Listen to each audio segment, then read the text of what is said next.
I'm going to jump right in. So I came to Japan 31 years ago, 1995. I was 22 years old, and in 1994, I started studying at the University of Pittsburgh in the US, Pittsburgh, PA. I'd been at a community college before that because I didn't know what I wanted to do. I didn't know what I wanted to study. And then I transferred after having done what they used to call, anyway, liberal arts, which means I don't know what I'm doing, but it's not mathematics and science. My father wanted me to study accounting, and I took a single class, hated it. I think I squeezed by with a C or a C plus or something. And I said, Dad, I can't do this. It's not me. It's impossible. And when I transferred, I still didn't really know what I was doing, but I knew that I was interested in Indian philosophy, like India, Hindu, philosophical systems, yogic systems, meditation, and spirituality, and those kinds of things. There's a story behind that too. To briefly say that I had been to an ashram and done meditation and had interesting experiences. And I thought, well, I was also interested in Indian music from India, classical music, tabla, drums. I had been a drummer from middle school. And I still play drums sometimes. And so when I visited University of Pittsburgh with my father at the age of 20 or 21 or something, there was a concert with Zakir Hussain, who I think he died last year, maybe it was 2 years ago, who was like the foremost tabla player in the world kind of thing. And it just felt like that was my fate to go there. I liked the way the campus looked and felt.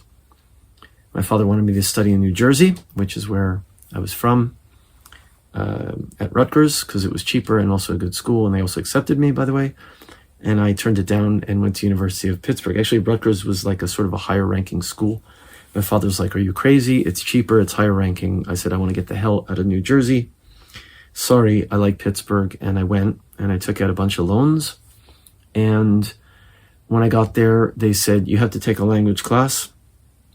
What do you want to do? So I said, I'd like to do Hindu, like Hindi, Hindi, right? Is not Sanskrit, right? Because that's like studying Latin or something. It's not a spoken language. I said Hindi, because I'm interested in India. I'll take a Hindi class. But I still didn't know what I was going to study, right? Just I had to take a language class. They said, sorry, like maybe there's 2 sections or something. They're all full. What's your second choice? You want to do Spanish? You want to do French? And I was, no, not really. I studied Spanish in middle school, high school, and I couldn't remember anything because I wasn't interested at the time. Maybe now I would be more than I was then. And I said, well, not Chinese, because China doesn't seem like a place I would want to ever go or study or, I was interested and still am in ancient Chinese philosophy, Taoism, and things like this. But it's not much of a leap to think about, well, how about Japan, Japanese? Wait a minute, Japan. That's an interesting culture. That's an interesting country language. It connects with the ancient Taoist philosophies, right? In terms of like Zen Buddhism and this kind of thing. So I said, well, I'll study Japanese. So I started taking the Japanese language classes, and like after only 1 or 2 classes, I thought to myself, this is it for me. So let's jump to the chase. So I very quickly fell in love with the language, studying the language. Everyone said it's so difficult, but I enjoyed it, and I was very enthusiastic. And so I was studying 5 days a week, taking Japanese language classes and enjoying them, and spending a lot of time in the language labs, as they called them, playing cassette tapes and repeating phrases and listening. This was long before AI or even the internet was just coming into use. It was not what it is today. This is part of my talk, so I'll get back to this. But so I used my brain, and I used my time and my energy and rather than partying, I was in the language lab learning the language and talking as much as possible to Japanese students. I joined Japanese circles in the US at the university to hang out with Japanese students who were studying, learning English, and I was learning Japanese, and they, had parties, and takoyaki is, these kind of deep fried, what to call them, like, I don't want to say balls, that's what they look like. They're these round, and they have taco in the middle, which is octopus pieces, and right, so, or okonomiyaki, which sometimes is called Japanese pizza, or used to be. It's not at all like pizza, but has kind of a sweet sauce with mayonnaise, and nori, which is seaweed, okay, sprinkled on top. Anyway, so I had some fun too. I hung out with people, and also I started to feel that I couldn't really get along with other Americans mostly. I mean, I had some friends, but I basically felt myself an outsider. And when I was in the Japanese circles, it just felt easier, and we could, it was like the commonality was not necessarily like music or culture that I was interested in per se, but it was just the language, and wanting to learn more about Japanese culture. So that was the connection for me, over and above anything else. I felt that strongly. So fast forward again, a little bit further into the future here, and as I'm studying, I decide to take the speed course, which is not a shortcut. It was a lot of work, but the what was it called? Not the excelled course. It was a summer course. It was basically studying the entire second year of Japanese in a single summer. It was like 3 months, 2.5, 3 months, and it was every day, like the semester would be. But during the semester, I had to take other classes, whereas in the summer it was just that. So it was like 5 or 6 hours a day, and then you'd go. When they let us out, I'd be in the language lab in the evening, studying for the next day. I had to memorize things, and I had to come to class prepared for that, and I had to study the written language. I had to write out the characters. So that preoccupied me, and then my goal was to finish 2 years of Japanese in 1 year, so that I could then apply immediately for study abroad the following year. So I was at University of Pittsburgh for 1 full year, studied first and second semester, year 1, right, A-B semester, and then second year I did in the summer the entire year's worth of study. Intensive course, that was the word. Not a difficult word. It was an intensive course. I was also living with a Japanese family in Pittsburgh. It worked out really well, where I was renting a room rather than, because I couldn't live in the dorm, or maybe I could, but they offered that. And so we ate together, and I had language practice at home, if you will, with this family. It was a husband, fairly young. I think they were in their 30s at the time, or early 40s, and they had a kid. So it was the mother, father, and the kid. They were pretty. I think they were in their 30s at the time, and I still remember their names. And the last name was Maeda, which is a common Japanese name. They were from Tokyo, and so I would go in the morning. I would go to university. It wasn't far from where they lived. I mean, I had to take a bus, and then I would study Japanese all day, basically, until like 3 or 4 p.m. And then I would go to the language labs and study, and then we'd go home. And we'd eat dinner together, and they would make like Japanese style food, and we would speak Japanese to the extent possible, and maybe a bit of English. They spoke English too, obviously, living in the States. And so I had a lot of practice. And so then the following year, 1995, this was 1994, I came to Japan for the first time. This is the introduction to my talk. Let's go from here.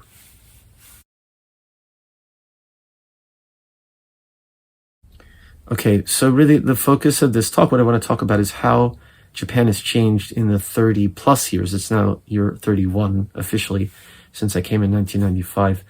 30, let's say 30 years roughly, how Japan has changed. And, in a broader sense, how the world has changed, right? Because Japan hasn't changed like, it's not in a vacuum, right? I mean, Japan historically was a shimaguni, or an island nation that was sort of cut off from the rest of the world. And historically, there was a time where Japan was literally cut off, or cut itself off from the world in various ways, though it depends on, now on trade and, right, the Hormuz and all that, right? We all need that open, right? So we can get our energy. I can burn this lamp here, as it were, and so on. Although I keep my room pretty dark. Not this dark usually, but anyway, so 1995, the Japanese school year starts in April, but the US school year does not, right? It starts in September. And so the school I went to in Japan, in Osaka, had a separate schedule for Japanese and visiting, ryugakusei, which is study abroad students from abroad. And of course, it wasn't just Americans. I applied, I was at University of Pittsburgh, but I applied through another school because it was less expensive, because I was out of state. That's why my father wanted me to go to Rutgers in New Jersey, because the tuition was cheaper. Not because the school was necessarily cheaper, but because I was paying out of state tuition, had to take out loans for that. But I really, really, really wanted to go get out of New Jersey, so I did. I had some scholarship money, and I got scholarship money to go to Japan through another university. Interestingly, it was actually cheaper, again, because I was out of state and I got scholarship money. So I did that. I come in late August or early September. It may have been late August. And from the airport, we all get on this bus together with all the other foreign students from the US, other states, other universities, and places in Europe, some from UK, some from Australia, and some from other parts of Asia as well, as I recall. And one story I'll tell, as soon as we get here, like everyone gets off the bus, everyone's studying Japanese, right? So we're hungry, right? So we go, our first thing, we get off the bus in the kind of area around where we're going to be staying, where the school is, and have our orientation and stuff. And so let's get something to eat. But most of the students actually couldn't speak much Japanese at all, and couldn't read either at all. And I'd been studying for a year, and I'd been studying hard, and I did the 2 years of study, but I wasn't, as fluent as I am now after 30 some years, obviously, living here. Off and on, but I could speak and read enough to order food, and that was I had kind of pride about that, right? I was 22 years old, and so we go into this place, I help them order food, and that says curry, and that says whatever, and right, Japanese curry, by the way. Now, you can get Indian curry and Nepal curry, and at the time it was like Japanese style, kind of not even spicy, kind of like slightly sweet, almost, curry and white rice, Japanese style curry. So anyway, I remember I ordered curry, and maybe, I don't remember what everyone ordered. They maybe ordered other things too. But what I remember is, right, Japanese people eat curry with a spoon, not with chopsticks, right? Because it's doro. It's, like a kind of thick, Japanese curry is a bit thicker than, like, say, Sri Lanka curry or something. It's not a soup curry, but, you eat it with a spoon, like a soup or something. And so they gave me a spoon, obviously, and I said, can I get chopsticks, And I was thinking for the rice, right? But they eat with a spoon. And so they laughed at me, and they're like, you want chopsticks to eat curry? And I made a comment in Japanese. I said, well, I'm a foreigner, so it can't be helped. Gaijin nakara, gaikokujin, gaijin nakara, shikata nai desu yo ne. And they laughed, like, ha ha ha ha, it's so funny. It was an older couple. This is in 1995. So to talk about how Japan has changed from the get-go, such a comment was funny at the time. You say, the image of the foreigner, the gaijin, being from the outside and not knowing kind of Japanese tradition. And actually I did know to eat with a spoon, because I'd been living with a Japanese family, eating curry with a spoon. But I was so high on my, I can speak Japanese and do this. I thought, oh, they didn't give me chopsticks because they think, oh, he's a foreigner, he can't use them, so they gave me a spoon, right? So my brain went off in that direction, and then I embarrassed myself, but then I kind of made a comeback by, right, making an ironic joke about myself, ha ha ha, which is a little bit racist in a way, but toward myself, and that was funny for them. And so that was a story that I used to tell my students about how I embarrassed myself the very first time I used Japanese in Japan. So anyway, that year was roughly a year. It was semester A, B again, fall, spring, fall. spring, fall, right? September, no, fall, spring, September to, in Japan it's spring, fall. It starts in April, and that's the spring semester, what we're in now, spring to summer, and then fall.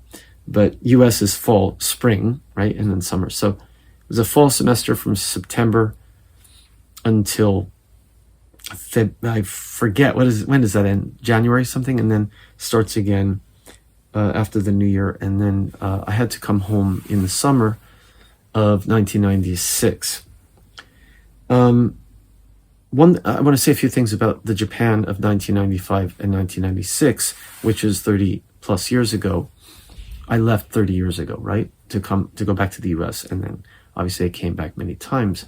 So that's literally 30 years ago. But I originally came 1995, 36 years ago, come September. Well, one thing I tell my students now, even, firstly, the internet had just, 1995, it was like Internet V1 or whatever you want to call it, 1.0. We had to connect a computer to a landline. We used to call it, like the telephone was plugged into the wall and you plug in your modem, your little machine. For those of you who were born after this time, those of you who know what I'm talking about, and you plug it in and it goes, and it rings up like a telephone. It rings and then it connects and it makes a whooshing sound, and you have to wait. And then once it connects, it's pretty slow. I mean, it was mostly text. You're typing messages. You could look certain things up. And as it progressed, Internet Explorer comes out through Microsoft. And that's our first sort of browsing experience. And then you start getting sites where you can have like chat lists and, and then graphics, and then eventually music and visuals, but they're really slow and they're really like pixelated. The visuals and the sound is really crummy. And then it progresses from there, and then we get Wi-Fi, etc. later. So this is 1995, 96. And Japan was actually behind on that technology versus the US. We had internet in more public places you could use it, and Japan had just like at the university even, there was just like certain computers you could use it, but it wasn't like all hooked up everywhere. We didn't have Wi-Fi. It wasn't like we didn't have smartphones and Wi-Fi, right? So people were reading books and talking to each other and hanging out, and there's no devices to look at, but the internet exists. And it was the beginning of the end of our, concentration. So we were still, right? And so I actually, by that point, I was doing Japanese literature because I was told, right, just like what language you want to study, and it's what do you want to study? And I said, well, Japanese. Well, are you going to do linguistics and be a language specialist, or are you going to do something else? So the choice was really between linguistics and literature. And I'm a kind of literature, story, love books, love music, love stories, love David Bowie, right? Because he was a storyteller and theatrical, right? The kind of music that I make today. This is not a music talk per se. I might talk, a few words are going to come into the talk about music, but, it was, it's that kind of thing, where I'm telling stories, or there's a message, or there's something to be said beyond, the sound, or writing 5-minute songs about,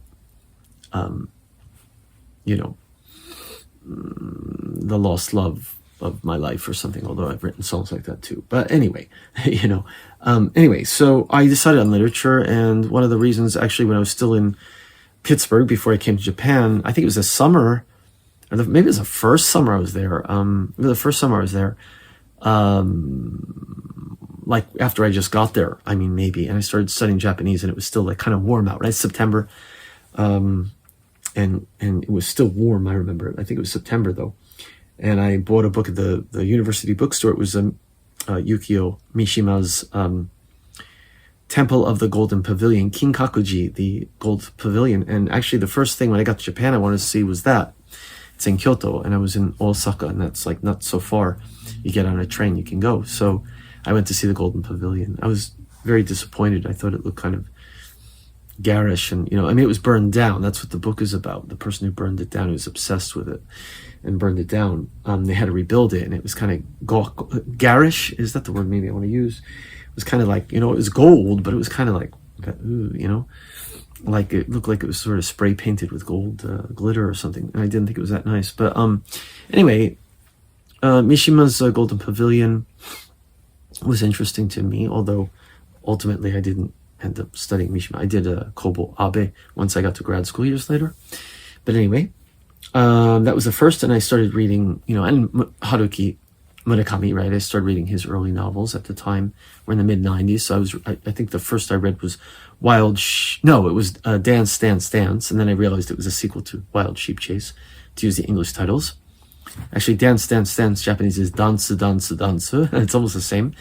And Wild Sheep Chase, I don't remember. Tsuji, something Boken, which means adventure. And etc.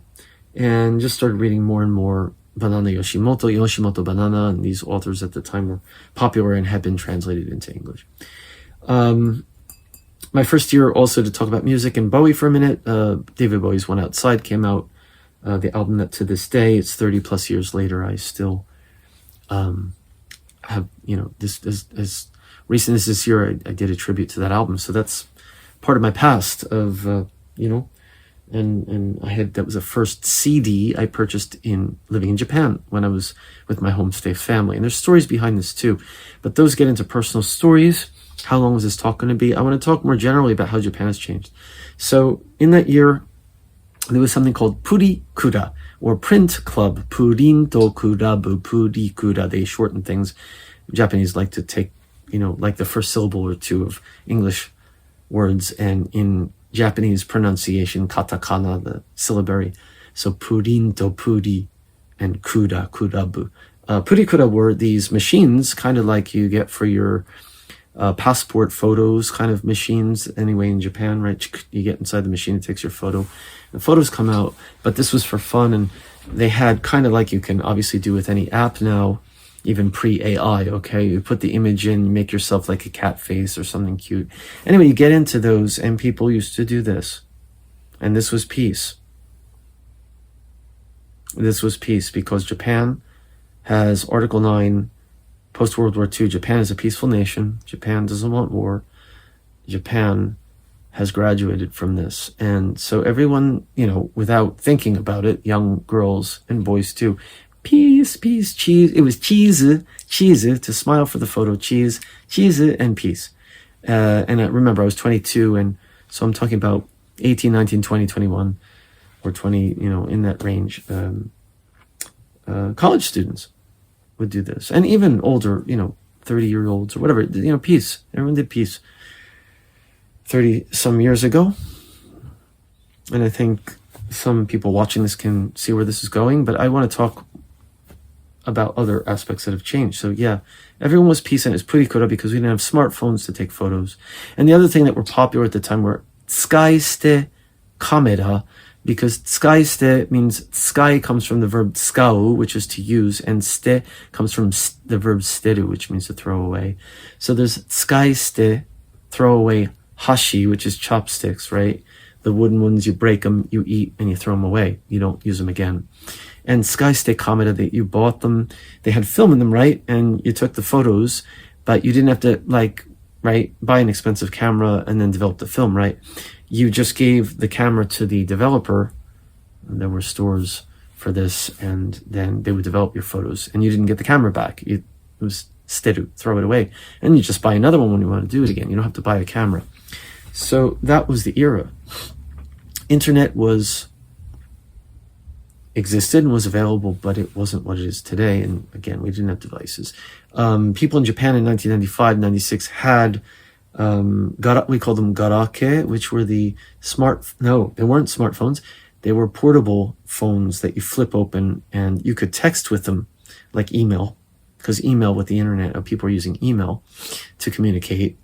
It's before, Instagram and all this stuff, right? We didn't communicate that way. It was email.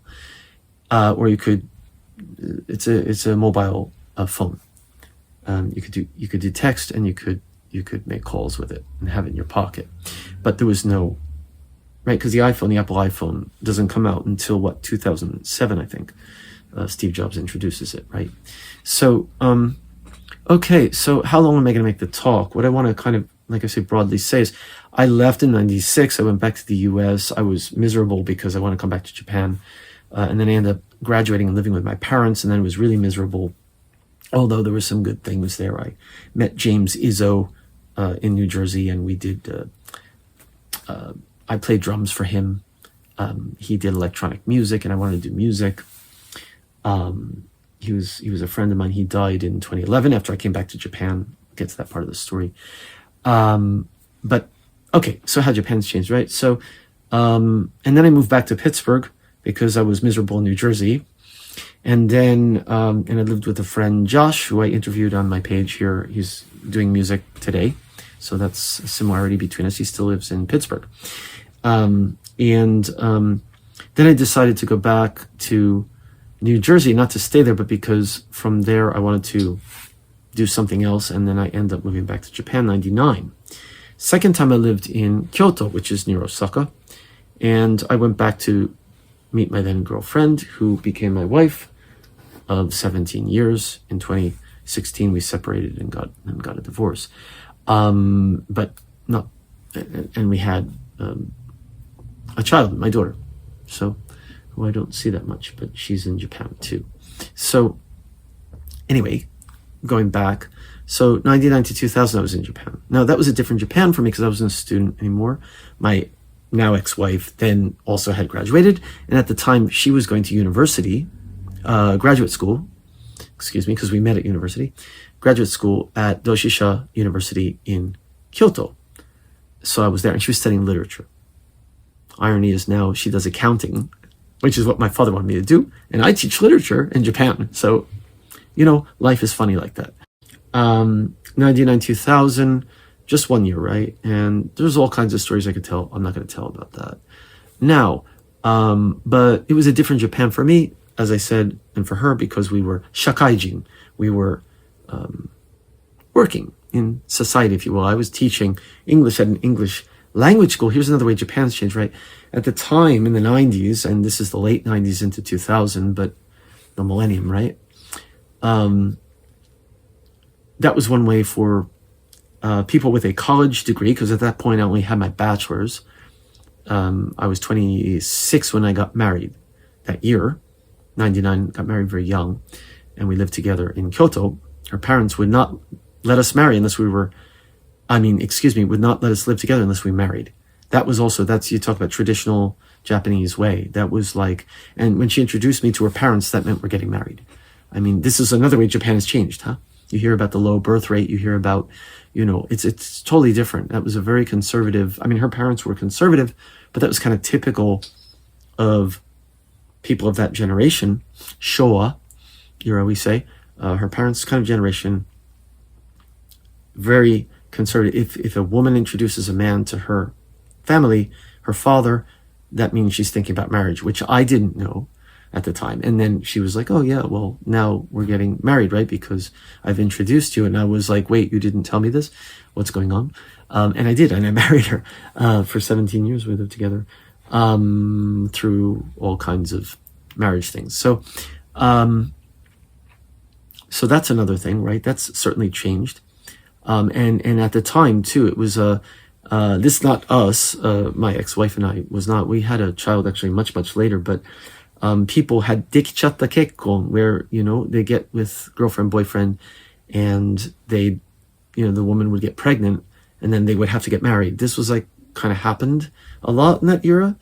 People would date and they would have the thing, and then the woman would get pregnant, and then they wouldn't get a, they would get married. They would have the child, then we'd get married. That was like a typical in Japan. If you got pregnant, you got married. Okay. You didn't have an abortion. Usually that was okay. So that also has changed, right? In terms of the way that people date and all that kind of thing. And people were still having children, maybe not as much as in the past, but compared to now, certainly, because we've seen huge population decline, not only in Japan, but around the world, right? So we're going to creep closer slowly to today. So 2000, we returned after 1 year only in Kyoto, where I was working at an English language school. As I was saying, that was an opportunity. People with bachelor's degrees could go teach at these language schools. They still exist, but it's not like it was. You get a contract. Actually, I had tried to, they had a thing where you could apply from outside of Japan to certain companies. Like Eon was the one I applied, I remember. There's also a supermarket, Eon. It's not that. It was a language school. And I wanted to go to Osaka or Kyoto to be near my then girlfriend, who became my wife. And I applied, and I applied twice. I got through the first stage of the interview, and the second they always canned me. And I could speak Japanese, and to an extent, right? At that time too. And they didn't want people who could speak Japanese, because they wanted you to be kind of like not use Japanese at all with the students. And so they would like favor people who don't speak Japanese or who had never been to Japan before. And I had lived in Japan before, and I spoke Japanese, and that was apparently like a minus for me. Anyway, I gave up on that, and I just came back. I took a plane back, and I brought my stuff with the intention of staying, and I found a job, but I didn't have a visa. And then a lot of people did at the time. They'd leave the country after the school. They would get the job. The school would say, okay, we'll sponsor your visa for a year, whatever the contract is, but you have to leave the country to get the visa. So you get on a plane, you go, you get your visa filled, and you come back. And I did that. And remember, I had a cold when I did that. I went to Korea. So you're not supposed to, but that's what everyone did at the time, most people, because it was the closest place to go. And it was fine. I mean, I went to the embassy and I got it filled and I came back. There was no problem. And then I had a legitimate visa, and I worked here legitimately with a legitimate visa. It was impossible for me to get a job through Eon outside, and I tried a couple. And the other thing with Eon was, like, if you got the job, you wouldn't know where they're sending you. So they could have sent me to like Hokkaido in the north, or Kyushu in the south, which I ended up going. I'm not pointing down. I love Fukuoka. That's part of later story in the south. But I wanted to be in Osaka, Kyoto, so I could be with my then girlfriend. And had I applied, even if I had gotten the job, they might have sent me somewhere totally different. There was no choice whatsoever. So that's what I did. I did the reason we came back to the US 2000, I did graduate school. I studied Japanese literature. 9/11 happened. The world changed. The internet now is more common. 2000, it was till 2004 to 2006. My then ex-wife and I, we were married then, moved back she wanted to come back to Japan after I graduated. And I didn't think I could get a job teaching Japanese literature with a Japanese master's in the US, which is true. So we came back to Japan, and then I got a job teaching in Hiroshima with a language school, teaching business English to business adults, which was better for me than the teaching kids job in Osaka, which I didn't like at all, but I wanted to be there, right? We were only there 1 year. And I was very much a kind of a loner then. I was started getting addicted to writing fiction, and so I would teach in different locations, kind of like now in Tokyo. I'm shuttling about, teaching in Hiroshima in different locations. I would go to Mazda, right? Mazda Ford plant, which was Mazda connected, and teach these. Mostly was people working in the automotive industry in Hiroshima. I would teach in bakery. There's Takaki Bakery. At night, I would go and do a 2-hour group lesson, but mostly it was private lessons, teaching like news articles. It was very easy for me to kind of do that, teach news and talk to adults. And then in between, because I had like sometimes hours between classes, if I was going from one place to another, or if there was a cancellation, which often happened because they had meetings and business things, they would get sudden cancellations. These businessmen just working around the clock kind of thing, which Japan was then and now known for, And now it's kind of going back to that with our current thing. So it wasn't like Tokyo where everything was so crowded. Actually, it was reasonable, but and I was traveling during the daytime on off hours, so it wasn't so bad. But like in between, I would go to cafes, or I would go to the place where if there was a place where I could sit, and I would write, and I wrote all kinds of fiction.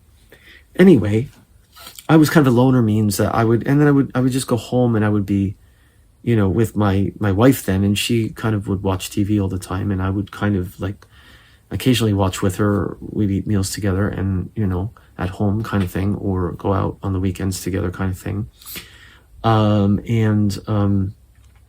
I would write like in solitude and listen to music, And so I was listening to whatever, Bowie, Nine Inch Nails, whatever I was listening to at the time. Radiohead. I was a big Radiohead fan.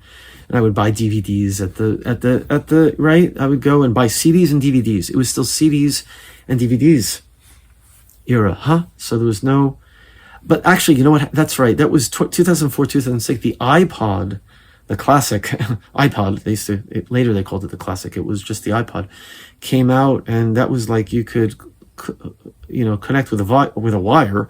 It's before wireless to your computer, and I had a Mac laptop and connect it and so I would buy CDs, upload the CD into the computer, and then I would download or upload that data into the iPod via a cord, USB, and then I could listen to my music in the device, not wirelessly, but once the data was uploaded to the device, I didn't need to, carry around a CD or a cassette, which would have been before that. It was digital, right? So it's digital. There were MP3s or MP4s, M4As was the Apple format that it used. But, right? So that was great for me. So I would still buying CDs all the time, and then I would upload them into the device.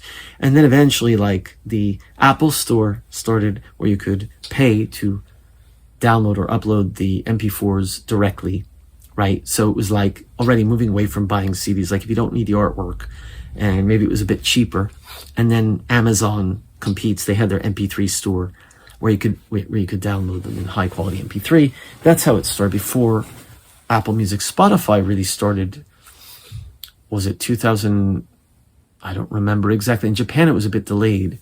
The US had it first, and then Japan got it, I think 2014 or 15, something like that. I think it was maybe as late as 2015.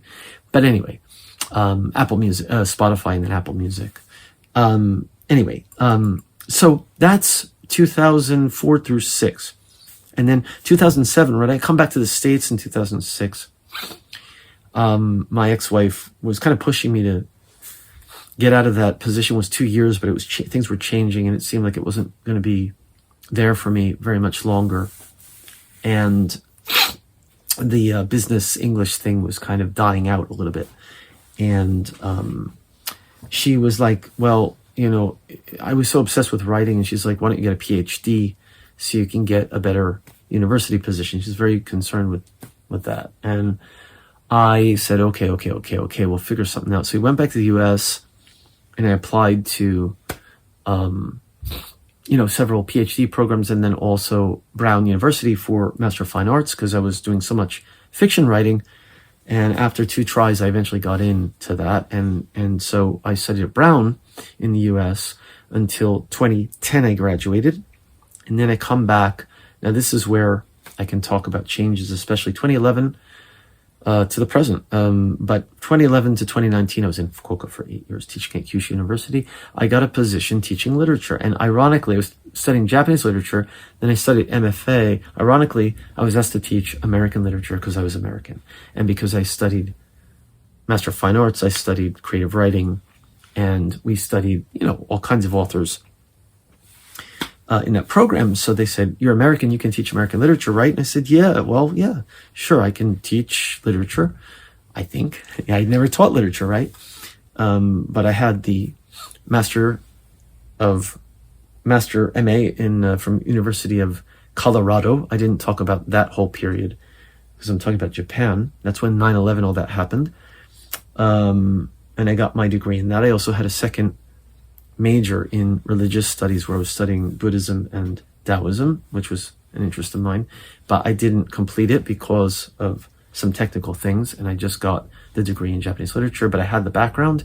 And then Master of Fine Arts from Brown, and I come to Kyushu University, Kyudai, in 2011 with my then wife, who was then pregnant, very late in our marriage, if you will. Is that right? Yeah, that's right, because my daughter was born 2011. So she was born after we got to Kyushu. It was right after, not 9/11, but 3/11, the earthquake in the north. But we were down the south in Kyushu, Fukuoka. And so by then, of course, everyone's got smartphones and Wi-Fi and all that. And in 2 years, until 2013, I was in the literature department teaching graduate students as well as undergrads. And I was kind of nervous and not sure what I was doing at first, but I got by and I got experience. And then the contract ended and I ended up teaching in another department at the same university. And that was 3-year contract, renewable once with a reapply. And I got a second term for that. So I had 6 years of full time. So it was 2 years plus 6. That was my 8 years. And David Bowie dies in 2016. By then we had Apple Music, I remember, because I listened to Black Star on Apple Music. People, of course, using more smartphones and things like this. But wasn't yet kind of the weird world we have now. Now, I think this is where everyone can relate to this, but how Japan has changed. I talked about in the 90s, everyone doing the peace signs. We had purikura photos, the cute things, and people were still talking to each other. There was no kind of permanent internet, like wherever you went kind of thing.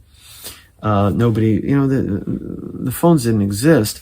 But like when I was at Kyushu University, my memory could be fuzzy, but people had the phones and they used them, but it wasn't like they were constantly, it wasn't quite as intense as it's gotten. So, and then of course, I think, the big shift that I think everyone can, again, watching this can likely relate to is 2020, right? And COVID. Now, in 2019, my contract ended and I had a girlfriend. Then I divorced in 2016, or I'd separated and then divorced. And so I had a girlfriend after, and we were together and pretty serious. And she wanted to come, when my contract ended, she said, well, do you want me to come with you to Tokyo? I'd like to, to be with you and continue the relationship. And we were having problems, but eventually it turned out that, that she did and that I agreed, and we came and looked and found a place. And I won't go into that whole story. I mean, I've actually talked about it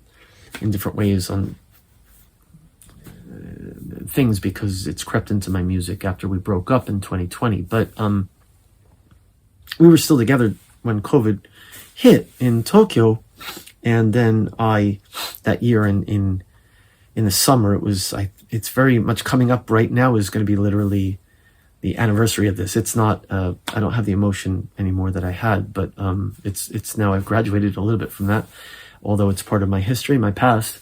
2020, it's not 2020, it's going to be 6 years, like fully, because I think I left our place in May or something. And then I moved into here in July because now I'm renewing for the umpteenth time.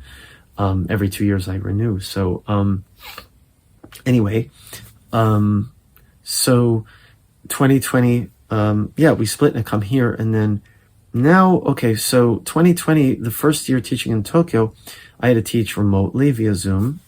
And then we came back with masks after the vaccines, for better, for worse. And then like 2022, things started getting a little bit looser. 2023 could take we had the masks off.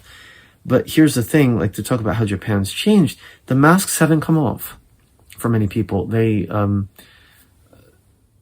in Tokyo especially, it's just like, I was in Fukuoka in February, I did performance on my birthday on February 26th.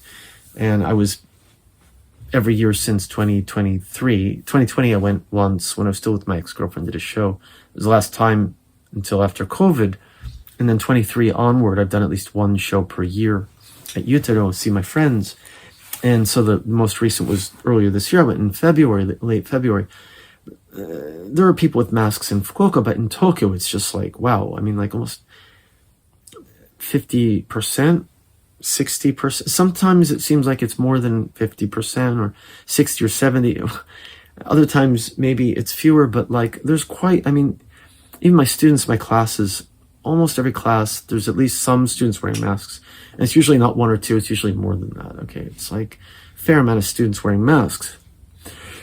A fair amount of people on the trains wearing masks, people on the streets wearing masks. I see, it's getting hotter in the summer, people still wearing masks. So that's one huge change. And that may seem like a small thing. Japan has always been a kind of a mask-wearing culture.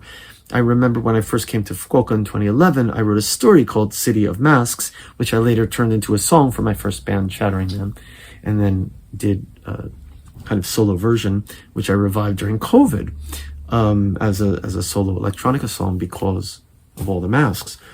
But I would say there's many, like young people, in the past masks was something you would see with older people. They don't want to get a cold, or people who have really bad allergies in the spring, the sugi, the trees here that some people have allergies, would wear masks. But like, it wasn't like everyone wearing masks. But now it's like men, women, boys, girls, my students, a lot of them wearing masks. They're ashamed to show their face, or it's cute for a girl to wear a mask or something. But then, it's not limited to young or old, or I just see people wearing masks all the time, all over the place. So that changed. But the other thing is I can't do it because I'm using the phone to film this. I wanted to pick up the phone and show everyone is literally like a robot. And I did a documentary called After COVID last year, and just showing how, this is Tokyo, right? So I came here 2019. I've been here since just before COVID. And so my life in Tokyo has basically been a post-COVID life. I was here for like maybe 6, 7, 8 months before it hit, and got to see what was Tokyo before COVID for less than a year. I lived here. And then it's been just, post-COVID. So how has Japan changed? Well, the peace signs have gone away, right? And we got the phones, of course. Now this is Japan, the world, right? I don't know that people are wearing masks everywhere else. I don't know what it's like in Europe or America. I know that some people do wear masks in those places since COVID, but like Japan, it's pretty extreme. And the phones are also extreme in Tokyo, because again, I went back to Fukuoka. Yes, people are on their phones, but it's not like here where like just everyone, you get on the train, as soon as someone steps on the train, they got the phones. And it's like, it's not 100%. I can usually catch 1 or 2 people or 3 people in the train car that don't have, but it's almost 100%. It's like, I see old women playing video games on their phones, and just people flipping through ads for dresses, or, I'm not trying to eavesdrop, but like, you catch it with your eye because everything's so close and you're crushed in, and, you just look down and you can see the screen, and it's like, if people aren't messaging, they're playing video games, or they're scrolling, or they're some TikTok video, or people dancing around, or cat, or food show. And people don't really seem to know what's going on in the world. And how many people know Palantir in Japan? How many people know about digital ID, or what's going on really in Iran, or the links between US, Israel, and all the kinds of things. And I want to get into politics too much, but so Japan is completely different, I would say now, from what it was 30 years ago. It's obvious, but, and it's obvious the world has changed and the technology has changed. But I feel this kind of really heavy feeling here. People not having kids, Gen Z doesn't have a future. They seem to feel this way, or they seem to project this, and they're not interested. They're not reading. They're not interested. They don't know what's going on. And they seem unable to do critical thinking. And I guess that's true of a lot of people now, huh? So this could be like a general talk, not just about Japan, huh? Get on YouTube and I see videos about this all over the place. And that's my algorithm, because it knows me. And because I share videos like this with my students to try to, provide a mirror for them a little bit to, hey, what do you think, Okay, I'm doing Bowie and Dystopia class, right? I'm talking about Palantir. Like, they didn't know what it was. They don't know about the manifesto. They don't know about, surveillance things. They don't realize that they're dumping their personal data into AI, and the AI is taking it, and where's it going, huh? And who's running the AI companies? They know Elon Musk, but they don't know that he's in a pro-apartheid, right-wing German, AFD, supporting, right?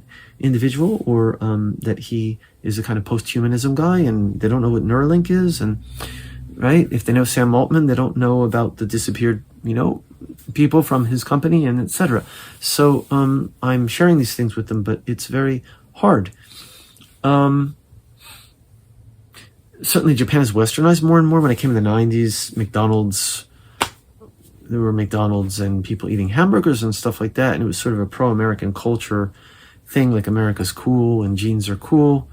Amerikamura, American Village in Osaka, but it still had a more distinctly Japanese thing. I don't know. I mean, Japan is Japan, and of course now you get kind of like the far sort of opposite sort of push to, Japanese first party and this kind of thing, right? The Sanseito kind of thing. Protect ourselves first, but then you also have like obese people in Japan now, which I never saw in the 90s, or even not obese, but just like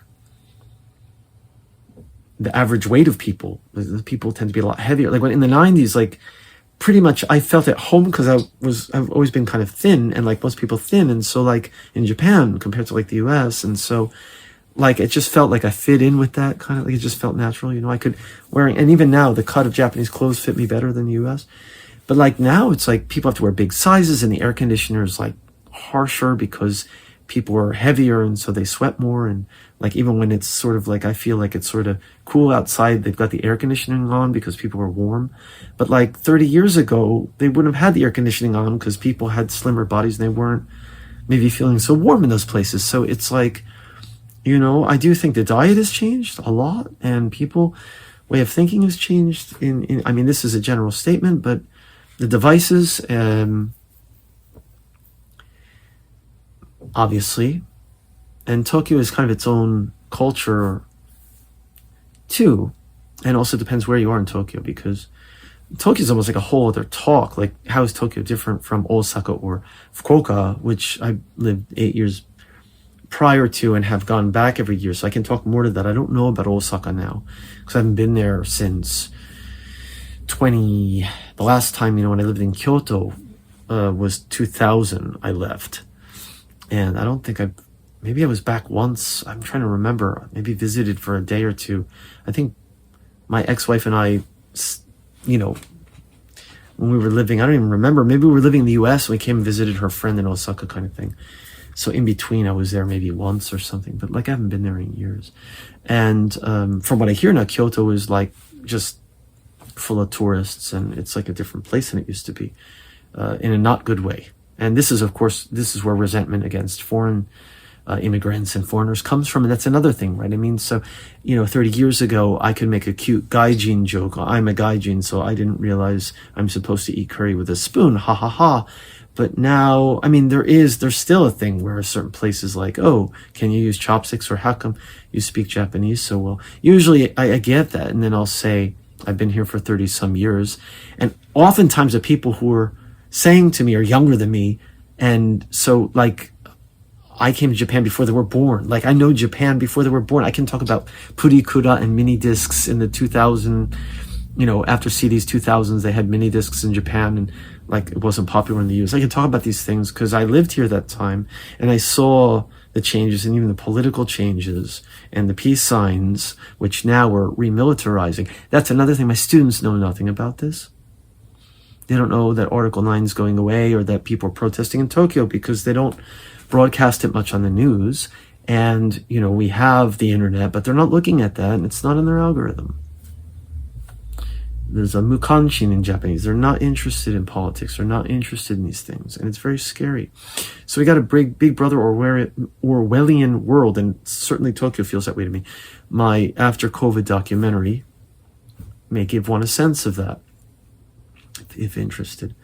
So how have things changed? Yeah, things have certainly changed quite a bit. I mean, there are more foreigners here now, but also the government's making it harder to get citizenship and etc., and making it very, very costly even to get permanent residency, which I haven't have had for years. So if you want to apply for that now, it's a lot harder. It costs a lot more money.